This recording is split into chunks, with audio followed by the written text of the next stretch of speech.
संदीप कुमार है और बात है 2007 की। उस टाइम पर मेरे दाहिने हाथ में गांठ हुआ था और वो गांठ जो है समय के साथ साथ बढ़ता चला गया।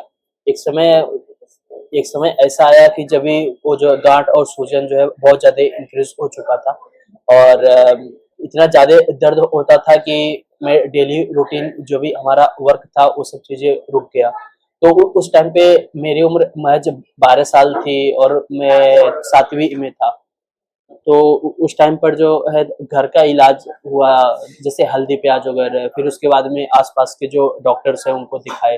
फिर उसके बाद में उससे बड़े डॉक्टर डॉक्टर के पास में गए। तो एक जिले से दूसरे जिले, एक हॉस्पिटल से दूसरे हॉस्पिटल तक भटकता रहा। फाइनली जो है गोरखपुर गया तो गोरखपुर में एक डॉक्टर ने बायोप्सी करा और उसके बाद बताया कि हाथ में कैंसर हो गया है और हाथ को काट करके निकालना पड़ेगा।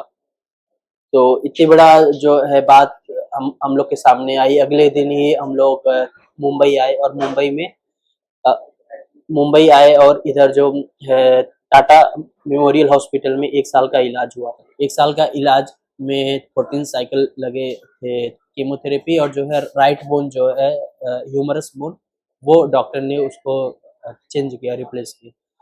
तो जब भी ट्रीटमेंट चल रहा था मेरा, उसी टाइम पे हमने देखा कि बहुत सारे ऐसे लोग हैं जो लोग जो है शाम को हमारे साथ में वार्ड में हैं और उनका भी मेरे साथ में कीमोथेरेपी चल रहा है, बट सुबह होते होते एक आध बेड जो है खाली हो जाता था। तो उस टाइम पर दिमाग में ये चीजें हमेशा आती थी कि यार लग रहा है वो अभी जो है दुनिया में नहीं है या फिर जो एक्सपायर हो गया। बट इस तरह का जो सवाल था वो किसी के सामने मैं रख नहीं पा रहा था उस टाइम पे। तो उधर से ही सोच बनी थी कि आगे चल कर के जो है वो दूसरे लोग के लिए सोसाइटी में काम करना है कुछ। देन इलाज कंप्लीट हुआ, मैं गांव गया और अब मेरा आगे का एजुकेशन वगैरह सारी चीज़ें कंप्लीट हुई। तो एजुकेशन में मेरा डबल मास्टर्स है और इसके साथ में ही Indian school of development management Noida से मेरा 1 साल का स्टडी भी हुआ है। और फिर उसके बाद मैं बॉम्बे रिटर्न आया 2016 में, और 2016 से लेकर के अब तक जो है Tata hospital, Wadia hospital, Sion, Nair, KEM, इन सारे हॉस्पिटल में ढेर सारे एनजीओ के साथ मिल करके मैं काम किया। तो उसमें ज़्यादातर ये था कि जो गांव से आते थे पेशेंट्स लोग, जिनके पास में रहने के लिए जगह नहीं था, जिनके पास में इलाज के लिए जो पैसे नहीं होते थे, दवाएं कहाँ से मिलेगा, खाना कहाँ मिलेगा, तो उनको जो है गाइडेंस देना कि जो लोकल की जो संस्थाएं हैं, धर्मशाला है, हॉस्पिटल की क्या क्या सुविधाएं हैं, प्लस जो है सरकार के कौन कौन से स्कीम्स के अंतर्गत उनका इलाज हो सकता है। तो इस तरह से जर्नी जो है चलने लगी। तो ढेर सारी ऑर्गेनाइजेशन के साथ में ढेर सारी में, जैसे Indian Cancer Society, We Care Foundation, Access Life Foundation और कैन किड्स, ये सब संस्थाओं के साथ काम करा एक्टिवली। और बात है 2020 की, जो है 2020 में मैं गांव गया हुआ था और उस टाइम पर मैं देखा कि आज भी वो सारी समस्याएं हैं, आज भी वो सारी तकलीफें लोगों के सामने हैं जो मेरे सामने 2007 में थी। आज भी लोगों को राइट जो है डायग्नोसिस नहीं मिल पा रहा है, राइट गाइडेंस नहीं मिल पा रहा है, राइट हॉस्पिटल के बारे में जानकारी नहीं मिल पा रही है और ना ही उनको इलाज मिल रहा है। तो इस टाइम पर क्या करें? तो ये एक बहुत बड़ा सवाल जो है वो हमारे मन में था। तो हमने जिन डॉक्टर के साथ में हम अब तक जो है काम कर रहे थे, उन डॉक्टर लोग से बात करें और फिर हमने जो है अ, अपने गांव के बगल से ही तो डिजि स्वास्थ्य फाउंडेशन का शुरुआत किए।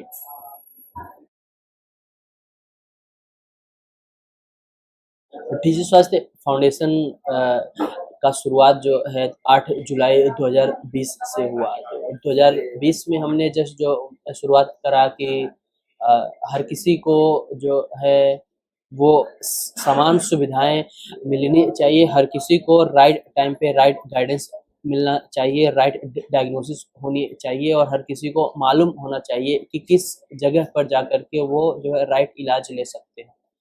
तो अवेयरनेस और एक्सेसिबिलिटी, अफोर्डेबिलिटी, इन 3 जो चीज़ों के ऊपर हम लोग का जो संपूर्ण ध्यान है और फ़ोकस है। तो जो हमारा मिशन है वो making healthcare services accessible and affordable for rural communities across India by leveraging technology।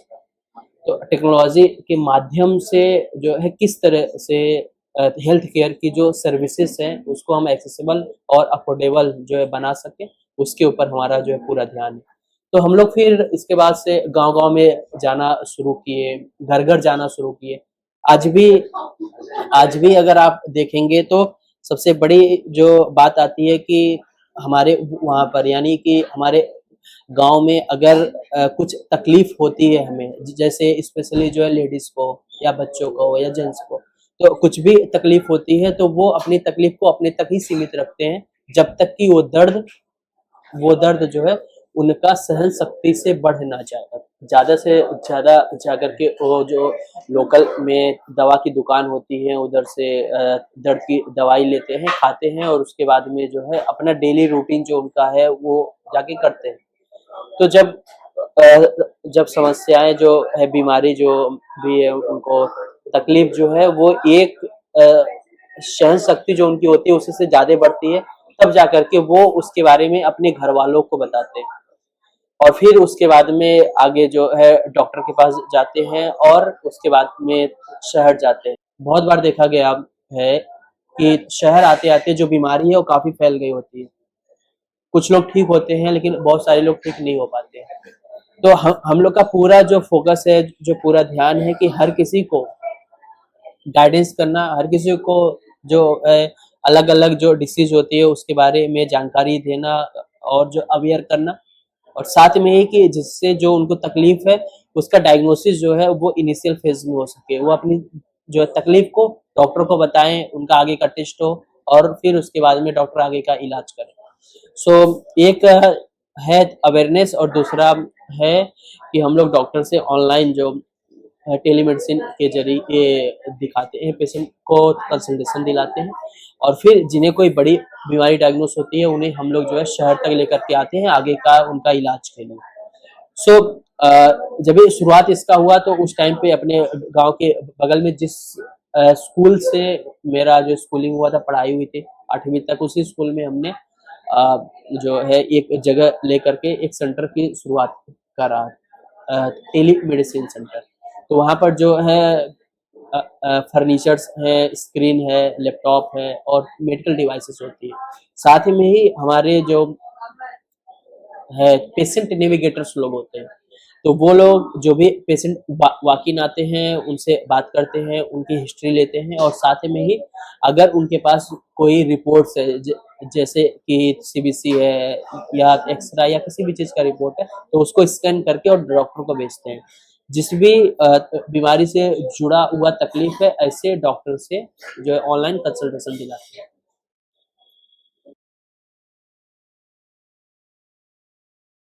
जैसा कि हमने बताया कि हमारा शुरुआत जो है 8 जुलाई 2020 से हुआ था संत कबीरनगर यूपी से। उसके बाद में अगला सेंटर हमारा खुला मुज़फ्फरपुर बिहार के अंतर्गत एक छोटा-सा ब्लॉक है साहेबगंज और फिर उसके बाद अगला सेंटर हम लोग लेकर के आए एक बड़ी राजगुरु नगर खेड़ में।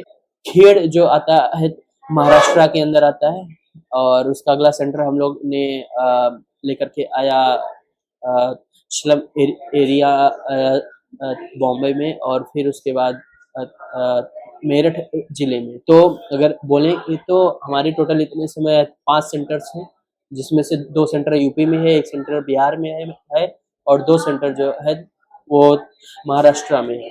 और टोटल हम जो डॉक्टर्स हमारे पास में हैं 130 डॉक्टर ऑन बोर्ड हो चुके हैं, जिसमें से जो हॉस्पिटल्स हैं JJ hospital, Hinduja hospital, Tata hospital, KEM hospital, Apollo hospitals, इसके अलावा दिल्ली में AIIMS hospital Delhi, Safdarjung hospital Delhi. तो इस तरह जो इंडिया मतलब भारत के टॉप मोस्ट हॉस्पिटल्स माने जाते हैं, उस हॉस्पिटल्स के डॉक्टर्स हमारे साथ ऑन बोर्ड हैं। जो हम लोग का जो स्ट्रेंथ जो है, इसके अलावा हम लोग ने टोटल जो 13,500 लोग को ऑनलाइन अब तक जो कंसल्टेशन डॉक्टर से दिलवा चुके हैं।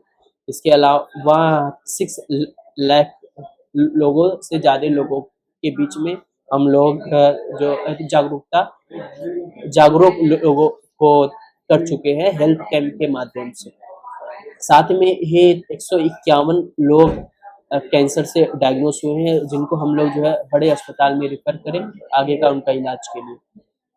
और साथ में ही 150 से ज़्यादा कोविड के जो पेशेंट्स थे उनको हम लोग ने जो ऑनलाइन कंसल्टेशन दिलवाया, दवाएं दिलवाया।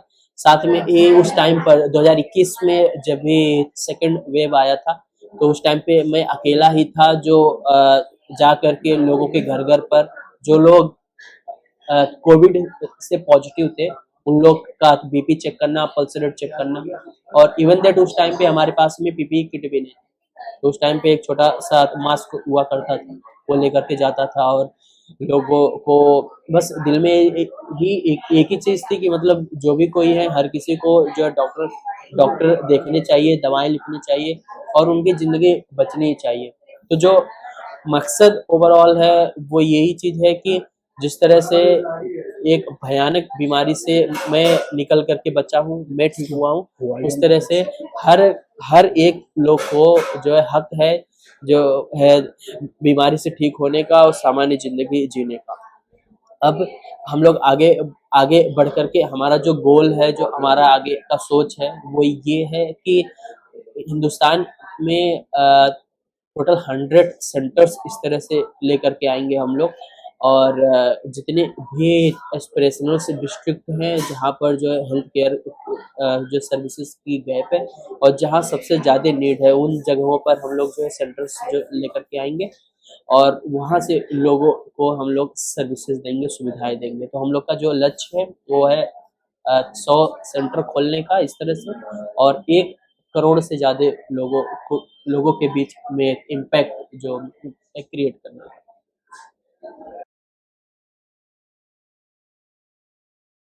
अब तक का जो जर्नी रहा उसमें बहुत सारे लोग का जो है बहुत ज़्यादा सहयोग है, जिसमें से डेफिनेटली डॉक्टर्स लोग जो जुड़े हुए हैं हमारे साथ में, हमारे डोनर्स, सपोर्टर्स और जो बाकी ऑर्गेनाइजेशन जो हमें नियमित रूप से गाइड कर रही हैं, सपोर्ट कर रही हैं। और साथ में ही बोर्ड ऑफ एडवाइजर्स और पूरा जो डी स्वास्थ्य का टीम है, आज अराउंड जो 22 लोग फुल टाइम इतने समय डी स्वास्थ्य फाउंडेशन में काम कर रहे हैं।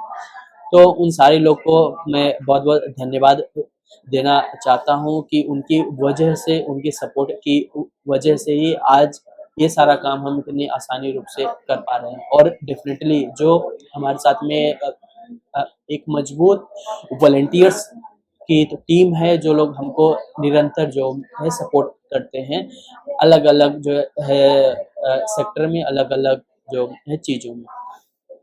और इसके साथ में ही आप सारे लोग से हमारी हमारी गुजारिश है और आप सारे लोग को एक संदेश देना चाहता हूँ, वो ये कि आपको कोई भी समस्या, तकलीफ या शरीर में, आपके पूरे शरीर में किसी भी पार्ट में कोई भी बदलाव नजर आ रहा है तो आप उसको जो है बिल्कुल भी नजरअंदाज मत मत करिए। यानी उसको जो है अरे ऐसा ही कुछ है ऐसा छोड़िए मत, बल्कि आप आगे बढ़िए। आप जो है जो भी आपके डॉक्टर्स हैं उनके पास में जाइए और उसको दिखाइए, जांच कराइए, क्योंकि एक छोटी सी जो है डिसीज, एक छोटी सी बीमारी आगे चल करके बहुत बड़ा बीमारी का रूप जो है धारण कर लेती है। और जो है फिर उसके लिए बहुत सारी जो तकलीफें आ जाती है सामने। तो हम चाहते हैं कि आप के सामने कोई भी अगर आ रही छोटी मोटी समस्या भी आपके सामने या आपके जो फैमिली के सामने, तो आप जरूर जो है उसको नोटिस में लाइए। और इसके साथ में ही आप जो है जिस भी तरीके से डिजिटल स्वास्थ्य को सपोर्ट करना चाहते हैं, हमारे पास में 12 वे है, एटीजी है, सीएसआर फॉर्म 1। तो जो भी डोनेशन अगर कोई जन देना चाहते हैं इंडिविजुअल या फिर सीएसआर के थ्रू, सारी चीजें जो है तो वेलकम है। इसके साथ में ही शारीरिक, मानसिक, आर्थिक जिस भी रूप से जो सपोर्ट करना चाहते हैं आप बिल्कुल कर सकते हैं। हमसे रीच आउट करने के लिए आप www.digiswasthya.org पर जो है जाकर के विजिट कर सकते हैं और साथ में ही हमारे बारे में और भी जानकारी जो है डिस्क्रिप्शन में नीचे दिया गया है।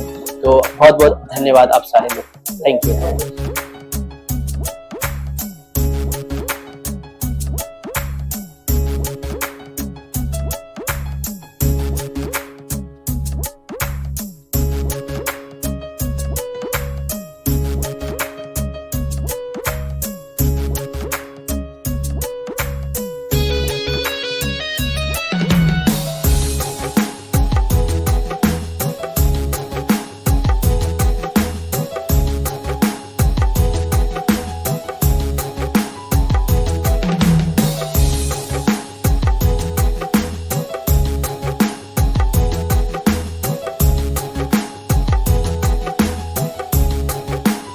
Hush on the beat, yeah.